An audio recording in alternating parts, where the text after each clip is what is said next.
संत रविदास जी ने कहा था, जात पात के फेर मही, जात पात के फेर मही, उर्जी रही सब लोग, मनुष्यता को खात हुई, रैदास जात कर रोग। अर्थात सब लोग जात पात के फेर में उलझे हैं और ये बीमारी मानवता को खा रही है। वो एक तरफ सामाजिक कुरीतियों के खिलाफ बोल रहे थे, तो दूसरी तरफ देश की आत्मा को झकझोर रहे थे। जब हमारी आस्थाओं पर हमले हो रहे थे, हमारी पहचान मिटाने के लिए हम पर पाबंदियां लगाई जा रही थी, तब रविदास जी ने कहा था, उस समय मुगलों के कालखंड में, ये हिम्मत देखिए, ये राष्ट्रभक्ति देखिए।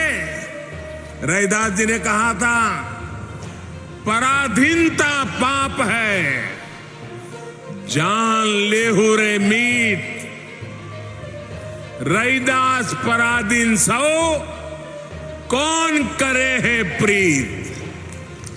यानी पराधीनता सबसे बड़ा पाप है। जो पराधीनता को स्वीकार कर लेता है, उसके खिलाफ जो लड़ता नहीं है, उससे कोई प्रेम नहीं करता।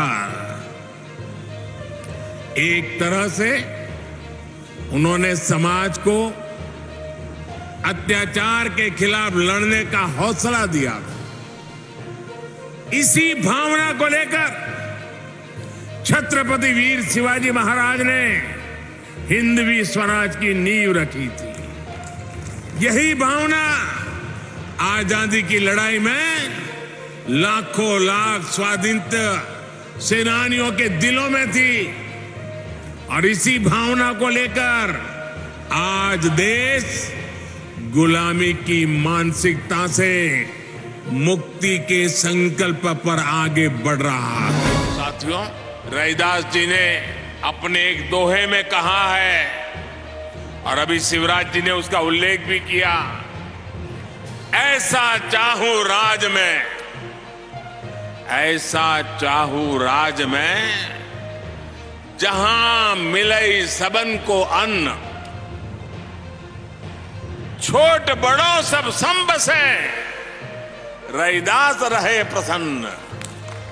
यानी समाज ऐसा होना चाहिए जिसमें कोई भी भूखा न रहे, छोटा बड़ा इससे ऊपर उठकर सब लोग मिलकर साथ रहे। आज आजादी के अमृत काल में हम देश को गरीबी और भूख से मुक्त करने के लिए प्रयास कर रहे हैं। आपने देखा है, कोरोना की इतनी बड़ी महामारी आई, पूरी दुनिया की व्यवस्थाएं चरमरा गई, ठप पड़ गई।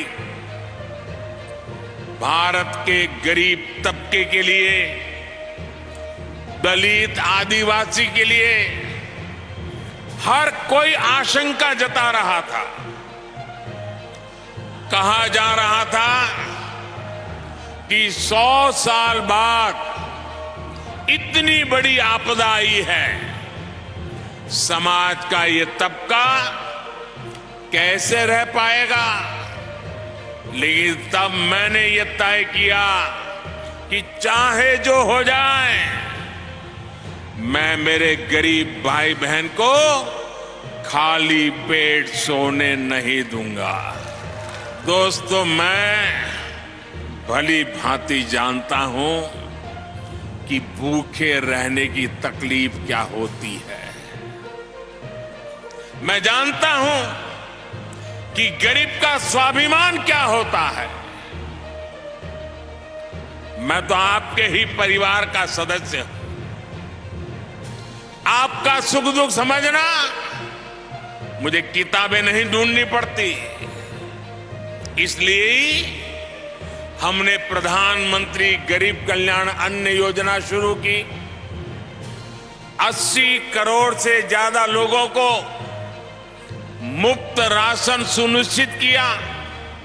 और आज देखिए, हमारे इन प्रयासों की तारीफ पूरी दुनिया में हो रही है। साथियों, आज देश गरीब कल्याण की जितनी भी बड़ी योजनाएं चला रहा है, उसका सबसे बड़ा लाभ दलित, पिछड़ा, आदिवासी समाज को ही हो रहा है।